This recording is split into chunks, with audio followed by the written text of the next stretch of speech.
시청자 여러분 안녕하십니까? 부동산 가이드 박민영입니다. 자, 2000년 이후 올해가 이 분양 물량 역대 최대가 될 것이란 전망 많이 나오고 있습니다. 이 때문에 수요자들도 굉장히 바쁘고 공급자들 역시 마찬가지겠죠.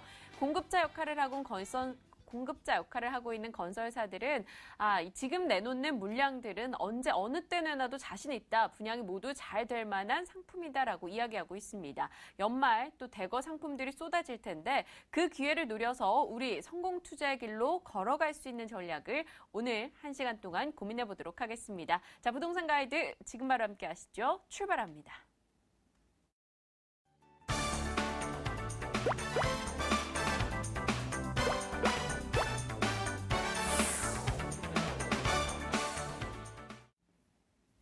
네, 부동산 가이드가 특별한 이유, 우리 시청자분들과 직접 소통하면서 전략을 짜고 있기 때문이겠죠. 여러분이 전화 걸어서 상담 요청할 번호 고지해 드리겠습니다. 02-2077-6330번 전화 열려 있습니다. 이쪽으로 연락 주시고요. 또 나는 문자로 좀 간편하게 하고 싶다 하시는 분들은 문자 남겨주시면 되겠습니다. 02797-0300번으로 연락 주시면 저희가 응답하도록 하겠습니다.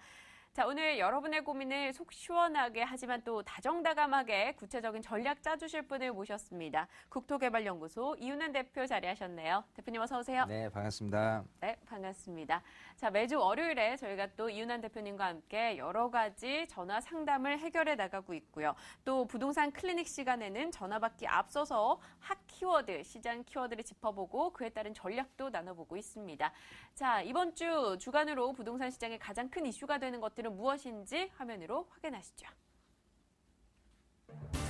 네, 3위 키워드입니다. 부동산의 오피스 시장 판도가 빠르게 변하고 있습니다. 신규 물량이 증가하면서 공급 과잉 우려가 커지고 있고 기업들의 오피스 운용 전략이 대폭 변화하면서 임차인 우위 시장이 형성되고 있습니다. 잠시 후 변화하는 오피스 시장에 대해서 짚어보겠습니다. 다음은 2위입니다. 부동산 시장의 화랑이 계속되고 있는데요. 그중에서도 빌라와 소형 아파트의 인기가 매우 뜨겁습니다. 실거주와 함께 노후를 위한 수익형 부동산으로 각광받고 있는 이 시점에 구입 시 유의할 점은 없는지 자세히 살펴보겠습니다. 네, 먼저 3위 키워드 내용부터 한번 짚어보도록 하겠습니다. 대표님, 이 오피스 시장의 판도가 바뀐다 하면서 임차인 우위 시장이란 이야기가 있었습니다. 이게 무슨 내용입니까? 아무래도 그 오피스라고 한다면 네. 이제 도심을 일컫는 거죠. 서울이 이렇게 크게 인구가 유입된 효과라고 본다면 일거리가 있는 곳, 즉 서울로 해서 인구 유동이 되면서 네. 시작이 이렇게 서울이 커졌는데요. 서울에서 이제 도심이라고 한다면 종로 중구에 있는 그 오피스 빌딩이 굉장히 많은 지역을 얘기하는 거고요. 부도심하면 그 근처에 뭐 명동이라든지 동대문이라든지 이런 상권을 부도심이라고 얘기를 합니다. 네. 그래서 기본적으로 이 서울에서의 그 세계 도심 하면요. 기존의 종로 중구에 있는 업무 중심지 도심이라고 얘기하고 또 강남 그리고 여의도 이 3대 권역을 오피스 시장이라고 해서 일컬었는데 지금은 많은 그 기업들 또 벤처기업이나 여러 가지 형태 또 이런 미디어 업체 이런 데들이 이제 마포 상암으로 움직이는 부분 또 벤처기업이나 IT 기업들이 이제 판교에 많이 이렇게 이주하는 그런 모습들이 띄면서 신규 오피스 밀집 지역이 생기면서요. 기존에 있는 도심 세 군데가 전체적으로 예전처럼 많은 공급량 대비해서 공실률 없이 지내는 게 아니라 공실률이 좀 늘어나는 그리고 공급량도 좀 늘어나는 부분들이 있더라라는 거죠. 또 강북으로 이제 도심으로 이제 오피스 시장의 패권 변화라고 하는데 일단은 누구든지 이제 사무실에서 입주해서 업무를 볼 때 지금 아파트 형태처럼요, 새 아파트의 선호도가 높은 것처럼요, 늘 새 오피스가 나타나면 그쪽으로 이전되는 모습들이 있는데, 네. 오히려 이제 강북에 있는 도심에서 새로운 오피스들이 대거 공급되는 부분 때문에 오히려 강북이 좀 강남보다 유리한 부분들이 좀 생겨난 부분이고요. 또 전체적으로 어쨌든 이런 임대차 시장은 공급자냐 수요자냐라고 한다면 수요자, 즉 찾는 사람들이 우위인 시장인 네. 임차인이 계속해서 우위 시장을 점하고 있고 그 부분이 앞으로 향후 2, 3년간은 꾸준히 임차인이 우위를 점하고 있을 것이다라고 본다면 지금 이제 오피스를 통해서 임대 수익을 놓고자 하는 어떤 투자자분들이나 이런 부분들이 있어요. 워낙 금리가 싸지기 때문에 이런 부분에 대해서 조금 이렇게 잘 선별해서 골라야 되는, 또 오피스장 이외에 또 오피스텔도 마찬가지 좀 잘 선별해서 접근을 해야지만 네. 좋을 것이다라는 어떤 포괄적인 부분이지만 실질적으로 우리 시청자들이 느끼기에 저한테 오피스에 대한 투자도 많이 문의를 하거든요. 네. 그래서 이런 부분을 우선은 큰 영역에서 좀 바라보고 그 다음에 디테일하게 수요 공급 논리에 입각한 어떤 투자도 한번 잘 생각을 해보자라 말씀드리고 싶습니다. 네, 부동산 시장만큼 수요 공급 논리가 잘 맞아 떨어지는 곳이 어디 있을까 싶습니다. 일단 물량 증가로 인해서 임차인 우위 시장이 형성되고 있다라는 점 지적을 해주셨네요. 더욱더 중요해진 여러분의 선별 작업, 그 과정은 저희가 좀 돕도록 하겠고요. 자, 이어서 2위 키워드에 대한 질문 들어보겠습니다. 날로 인기가 높아지는 빌라와 소형 아파트와 관한 이야기인데요.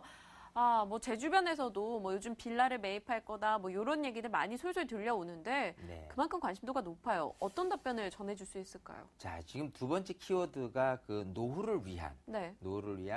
다가구 주택입니다. 좀 다세대 주택 같은 경우는 조금 색깔이 약간 틀린 부분은 뭐냐면 네. 실거주를 목적으로 하신 분들이 지금 이제 전세를 거주를 하시는데 전세를 거주하다가 집을 매입을 할까 고려하시는 분들이 이제 다세대나 빌라를 선호하시는 부분이고, 오늘의 키워드는 사실은 노후를 대비하기 위한 많은 선호도가 높은 것이 다가구 주택이에요. 내가 거주도 하면서 또 임대 수익을 올려낼 수 있거나 아니면 네. 어쨌든 작게 연금형으로 해서 몇 억을 투자해서 수익형 부동산으로 가져가시려는 분, 또는 소형 아파트입니다. 그래서 10평대 정도로 해서 소형 아파트를 해서 그 수익형 부동산으로 가져가고 또 시세 차익도 좀 고르려는 분들이 이제 많기 때문에 그거에 대한 유의할 점이 또 뭐가 있느냐라고 네. 생각을 해본다면, 이 다가구 주택 형태는 일단은 많은 분들이 이렇게 관심을 갖고 있는 건 맞아요. 왜냐면 땅 형태가 예를 뭐 작게 20-30평에서 많게는 뭐 60평에서 100평 이 정도를 이렇게 하고 있는데 금액에 따라서 물론 틀리겠죠. 근데 여기서 가장 중요하게 생각해야 될 게, 내가 사는 이유가 수익형 부동산으로 산다면 내가 물건을 다시 되팔 때도 수익을 목적으로 사시는 분들이 대부분이기 때문에 결국은 현재의 모습에서 수익률이 얼마나 나오는지, 또 그런 어떤 임대 수익이 얼마나 보장되는지도, 공식률이 없는지, 또 많은 공급에 대한 부분은 없는지, 이런 부분을 꼼꼼히 챙겨봐야 될 부분이 있고요.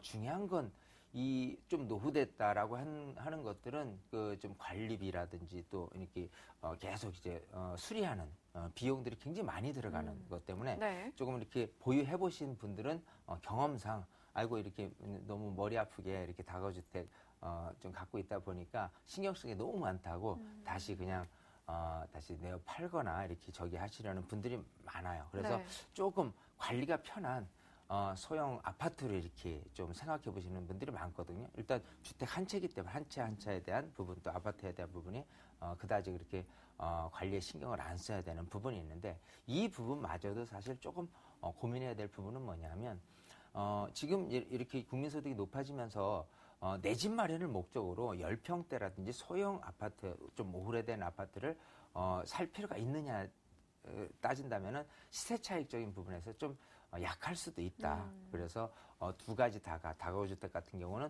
관리비라든지 들어가는 비용이 좀 많이 들어가는 단점, 그리고 소형 아파트 같은 경우는 시세 차익에 대한 부분이 좀 단점일 수 있다. 또 많은 임대 수익이 그 어떤 공급적인 측면이 좀 월세로 전환하는 분들이 많기 때문에 그걸 네. 전반적으로 좀 고려를 할 필요가 있다라고 보이는 겁니다. 네, 알겠습니다. 경우의 수에 따라서 각각의 전략을 좀 나눠주셨습니다. 추가적인 문의사항은 또 방송 후에도 언제든 전화 받고 있으니까요. 연락 주시길 바라겠고요. 자, 이 부동산 시장의 키워드 두 번째까지 열어봤습니다. 1위 키워드는 무엇일지 확인해 보시죠. 네, 연말이 다가오면서 내년 부동산 시장에 대한 전망이 나오고 있습니다. 많은 전문가들이 수도권과 지방의 부동산 판도가 크게 다를 것이라고 전망하는 반면 매매가 상승세는 지속될 것이라고 말하는데요. 바로 이윤환 대표와 함께 2016년 부동산 시장 전망을 자세히 들어보도록 하겠습니다. 네, 올해 부동산 시장은 나름 호황기라고 표현을 할 수 있겠습니다. 그럼 내년은 어떨지 전망 좀 간략히 해주시죠. 자, 일단은 전문가들이 어떤 견해에 의해서 앞으로 이제 내년을 바라보고 있느냐라는 네. 부분이고요.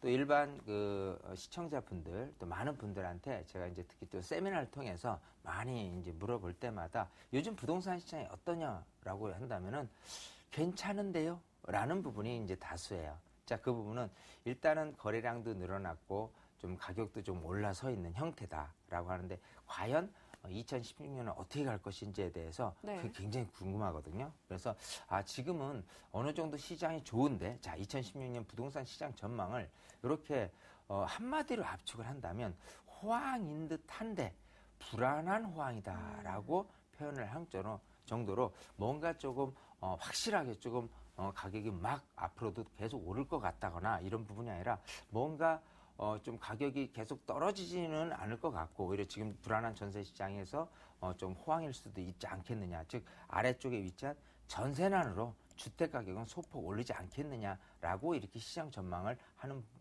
어떤 전망이 전문가들이 이제 다수 의견을 내놓고 있는 부분이 있고요. 네. 많은 어떤 앞으로의 추세가 어떠냐라고 한다면 이 양극화라는 추세가 굉장히 뚜렷될 것이라고 보여요. 자, 예전처럼 그냥 강남에 아파트 갖고 있으면 계속해서 오를 수 있다? 이런 어떤 그냥 단순 이론에서의 시장을 놓고 얘기할 게 아니라요. 시장이 어떻게 흘러가든 어떤 것은 좋을 것이고 어떤 것이 나빠지는 게 점점점 이렇게 차별화가 되지 않겠느냐 생각을 하고요. 그 부분이 지금 보면은 서울에 있는 일단 주택시장 같은 경우는 상승세가 어느 정도 지속되지 않을까. 그 부분은 결국 전세, 즉 지친 전세에 의한 집을 구입하려는 그런 어떤 생각이 심리가 아직은 좀 살아있지 않겠느냐라고 생각이 되고요. 우선은 수도권 외곽이라든지 지방 같은 경우가 내년 상반기부터 좀 위축이 될 것이라고 보는 견해가 굉장히 많고요. 네. 그 다음 순차적으로 수도권, 즉 내년 하반기에 좀 위축되지 않겠느냐. 자, 그 이후로 2017년도에 오히려 서울까지 좀 부동산 시장이 조금 죽어가는 좀 형태로 가지 않겠느냐라고 예상을 좀 하는 견해들이 많고요.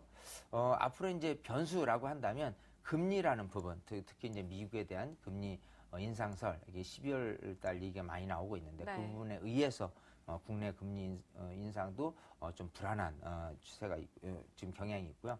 대출에 대한 규제가 지난 7월 22일 날 일단 원금과 이자를 같이 내라라는 쪽으로 갔을 때 어떤 심리적인 변화 이런 부분들이 나타날 것 같고 또 내년 4월에 이루어질 이제 총선 이런 것들도 전체적으로 부동산 시장에 변수로 작용될 것이라고 보입니다. 어쨌든 부동산 시장은 변할 겁니다. 하지만 어떤 식으로 좋은 쪽으로 변할 거냐, 나쁜 쪽으로 변할 거냐인데 지금은 그렇게 좋지도 그렇게 나쁘지도 않은 어떤 준보합세 정도로 이렇게 끌고 가고 있는 부분이고요. 각 지역별마다 또 각 부동산 종목별마다 양극화 차별화가 분명히 벌어질 것을 명심하시고 거기에 따른 보유 전략, 또 매도 전략, 투자 전략 이런 것들 잘 세우셨으면 좋겠어요. 네, 크게 좋을 것도 크게 나쁠 것도 없을 때 많은 이들의 고민이 가중되기 마련이죠. 그런 여러분의 고민을 좀 해결하는 자리가 있습니다. 앞서 이윤환 대표님께서도 언급을 주셨는데요. 무료 세미나 소식이 있습니다. 일정 확인하시죠.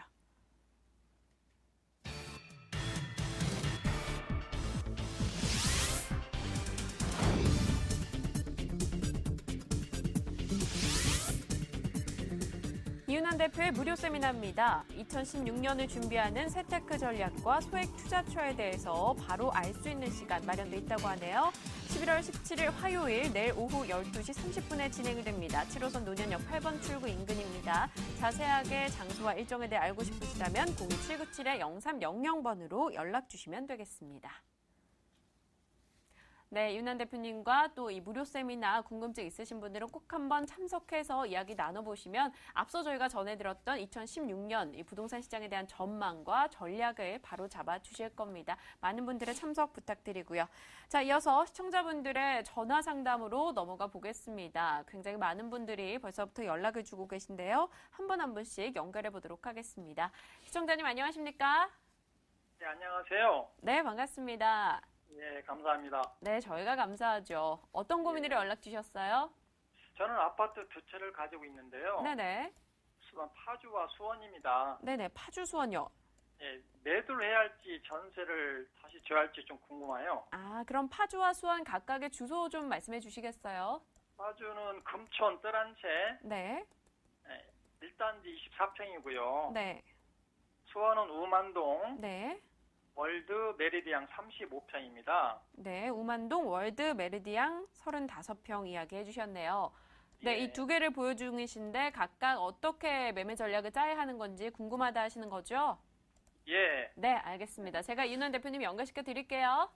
예, 감사합니다. 네. 네, 반갑습니다. 예, 고맙습니다. 네. 자, 지금 그 경기도 파주시 그리고 수원시 각각 24평 아파트, 35평 아파트에 대해서 예. 다시 전세를 조금 주고 2년 연장을 할 것이냐 아니면 매도를 할 것이냐라고 이제 물어보셨는데요. 예, 일단 이렇게 조금 아파트 분석을 좀 해보니까 둘 다 일단은 보유 쪽으로 제가 좀 말씀을 드리면서 부연 설명을 좀 드려볼게요. 예, 예, 자, 지금 이제 파주 쪽에 그 금촌 뜨란채죠. 예, 자, 여기 세꽃 마을이잖아요.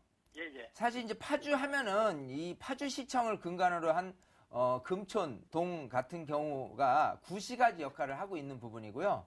예, 예, 신시가지 하면 그야말로 뭐 파주 운정 신도시가 거대하게 이렇게 공급량으로 자리 잡고 있기 때문에 예, 예. 자, 어찌 보면 이 파주 안에 있는 그 어떤 부동산 자체가 힘을 받아서 가격이 올라가기는 사실은 그렇게 썩 좋은 환경은 아니다 이렇게 보여요. 예. 하지만 제가 이런 가운데에서도 좀 이렇게 보유 쪽으로 말씀을 드린 이유가요. 예. 여기서 지금 차지하고 있는 금찬 트런트 아파트가 세대수가 굉장히 커요. 대략 한 2,000세대 정도 되거든요. 예, 그렇습니다. 자, 그런 상태에서 지금 입주한 지가 2004년이니까 11년 됐어요. 예, 근데 이 안에 지금 24평이란 이런 부분이 어찌 보면 조금 직접 바로 매도할 필요가 없는 이유가 지금 그 시세가 대략 한 2억이 조금 안 되는 정도일 거예요. 한 1억 9천 정도. 예, 자, 근데 이제 전세가 중요한데 전세 금액이 여기서 이제 분석을 해보니까 한 1억 8천 정도가 전세 금액이에요. 벌써. 예, 그러면 이제 갭 차이가 한 1,000만 원 정도거든요. 예, 자, 그런 상태라면은 이게 물론 이제 1억 9천에서 2억 4천으로 뛰기는 어렵습니다. 그 이유는 아래쪽에 위치한 운정 신도시에 대한 공급량이 워낙 많다 보니까 가격이 이제 그 평당 1,000만 원 정도로 넘어가기는 어렵지만 그래도 일단은 1,000만 원 정도를 놔둔 상태에서 앞으로 돈 1,000만 원이 오르든 2,000만 원이 오르든 그 이익률을 생각한다 그러면 그래도 효과적일 수 있다라고 보이는 거예요. 예. 지금은 이제 전세 수요자가 이제 매매를 전환하는 과정 중에서 예. 지금 이렇게 일단은 2억이 안 되는 수준의 어떤 그 주택 가격이라고 한다면요. 충분히 전세 수요자가 매수로 전향할 가능성이 높기 때문에 일단은 한 2년은 더 지켜보자. 그 2년에서 내 투자 원금을 1,000이든 2,000이든 놔둔 상태에서 한 1,000, 2,000을 더 꾀해보자. 이런 마음으로 제가 보유라고 말씀을 드렸고요. 예. 자, 그 다음에 이제 수원입니다. 자, 수원 지금 아까 말씀하신 곳이 우만동이라고 했으니까 예. 이 수원은 그래요. 4개 권역으로 크게 나눠지거든요. 4개 구죠. 따지고 본다면. 자, 이렇게 지도상으로 보면은 전체적으로 이제 팔달구, 여기 이제 팔달구에 위치한 우만동이고요. 예. 자, 그리고 뭐 장안동이라든지 권성구, 장안구, 권성구, 영통구 이 4개 권역인데 팔달구는 원래는 구시가지입니다. 사실은 수원에서. 근데 팔달구 위쪽에 차지하고 있는 곳은 약간 그래도 이 광교 신도시와 연접된 신시가지 주변이기 때문에 일단은 아파트로 친다면 이 근처에서 다가구라든지 다세대에 거주하시는 분들에 의해서 좀 거주하려는 거주 수요자들이 많다라고 보이거든요. 예. 자, 여기도 지금 입주한 지 그렇게 오래되지는 않았어요. 예. 자, 이런 상태에서 왜 제가 조금 보유라고 말씀을 드렸냐 하면은 지금 이쪽에서 차지하는 수원, 북쪽에서 차지하고 있는 이 광교 신도시가 굉장히 뜨겁습니다. 예. 자, 여기 지금, 도청 소재지가 올 거고 또 이 근처에 있는 아파트 시세라고 본다면 거의 뭐 1,800에서 2,000만 원 수준까지 지금 올라 있는 상태고 평당으로 얘기하면은 그리고 내년에 일단 그 지하철이 신분당선이 광교로 이어지거든요.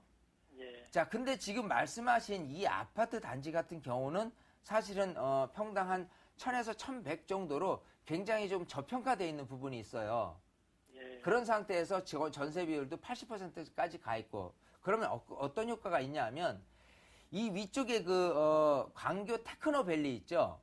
예, 예. 자, 이게 굉장히 조금 효과를 발휘할 수 있어요. 이쪽 아파트에 있는 좀 주택 가격의 약간의 상승을 좀 불러일으킬 수 있는 여지가 있지 않느냐 하는 부분이 테크노밸리예요. 왜냐하면 지금 아까 초기에 제가 오피스의 판도 변화라고 했을 때 이 광교가 아닌 판교에 많은 그 IT나 벤처 기업들이 입주를 하면서 판교에 대한 주택 가격 또 이제 분당에 대한 주택 가격이 연이어서 가격이 이제 올라선 사례가 있거든요.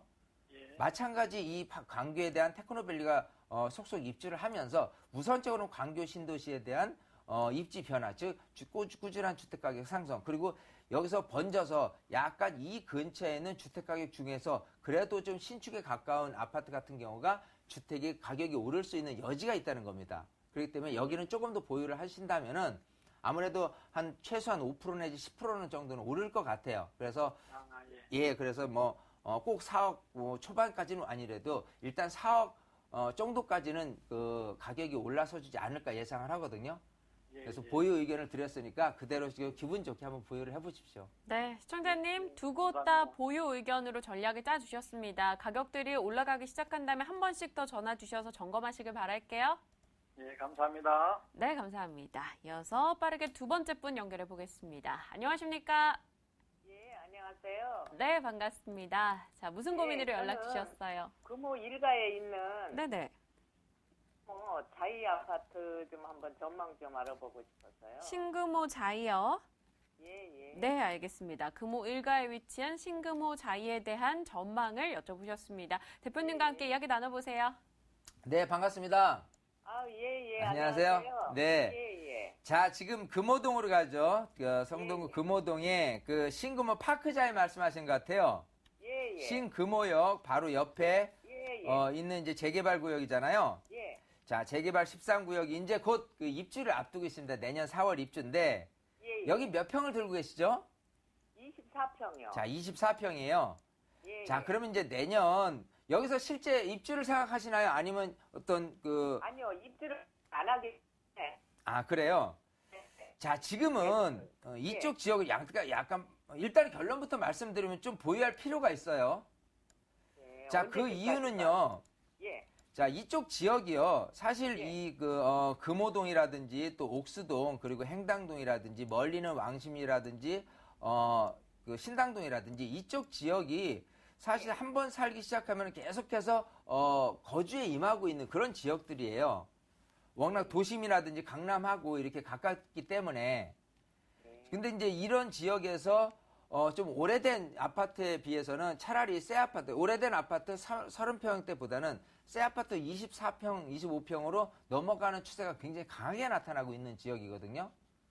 그렇기 예. 때문에 이 매도라는, 즉 집을 사고 싶은 매력이 충분히 들 수 있기 때문에 일단 내년에 실제 거주를 목적으로 하신 분들이 대거 유입할 수 있다. 즉 지금도 물론 가격이 어느 정도 높아 있는 상태이지만 그래도 실거주 수요에 의한다면은 전세 비율 높아진 그리고 그 전세 비율 이상으로 주택을 구입하고 싶은 마인드가 들 만한 매력이 있는 곳이에요.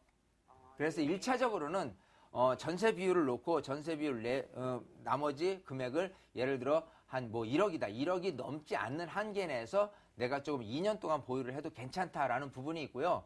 세금적인 부분을 조금 고려를 해서 이게 예전부터 갖고 있을 때 어떤 세금이 발생되고 안 되고에 따라서 틀려질 것 같아요. 그래서 필요에 따라서는 주택이 입주하고 나서 2년 이후에 팔아야 될 물건들이 있거든요. 자, 그런 부분을 세금하고 또 일단 전략적으로는 2년 정도 입주하고 나서 더 보유를 해도 된다라는 부분이고요. 필요에 따라서 세금 혜택을 좀 더 일찍 받고 싶고자 한다면 차라리 입주할 때쯤에서 매도를 해도 돼요. 그래서 그거는 좀 구체적인 상담이 좀 필요할 것 같으니까요. 나중에 뭐 상담을 따로 하시거나 뭐 세미나를 오셔서 제가 자세하게 좀 일을 드릴 테니까 세금 부분까지 체크를 해 보시면서 좀 매도를 한번 고려를 해 보셔라 말씀을 드리고 싶고 일단은 보유 쪽으로 제가 답변을 드린 겁니다. 네, 시청자님 예, 잘 예, 고르셨다라는 답변이었고요. 추가적 문의사항 있으면 다시 한번 연락 주세요. 예, 감사합니다. 네, 감사합니다. 오늘 여러분의 전화 상담 해결해봤습니다. 022077-6300번으로 방송 후에도 연락 주시면 되겠고요. 02797-0300번도 문자 이용 가능합니다. 자, 오늘 이 시간 알차게 꾸려주셨죠? 국토개발연구소 이윤환 대표 수고해 주셨네요. 말씀 고맙습니다. 감사합니다.